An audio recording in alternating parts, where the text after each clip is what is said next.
আসসালামু আলাইকুম। আপনারা সবাই কেমন আছেন? আলহামদুলিল্লাহ আমরা ভালো আছি। আজকে রান্না করব আলু দিয়ে দেশি মুরগির ঝোল রান্না করব, আপনাদের সাথে শেয়ার করলাম।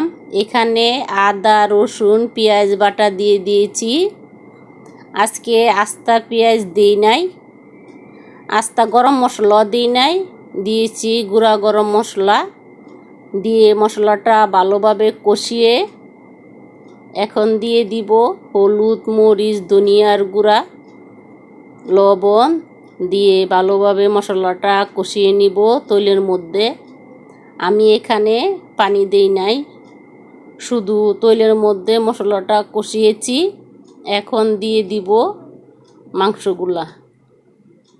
মাংস আর মশলা একসাথে ভালোভাবে কষাবো পানি ছাড়া।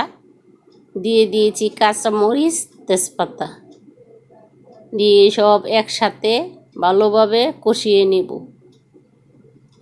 দেশি মুরগির ঝোল রান্না করলে আমার বাসায় তো আবার আলু ছাড়া চলে না, সবাই আলু খেতে চায়।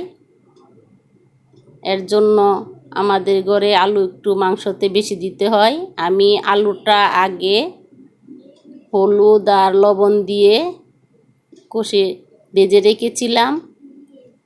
দিয়ে দিয়েছি কতগুলা জিরার গুঁড়া। এখন দিয়ে দিব ভেজে রাখা আলু দিয়ে গরম পানি দিয়ে দিব।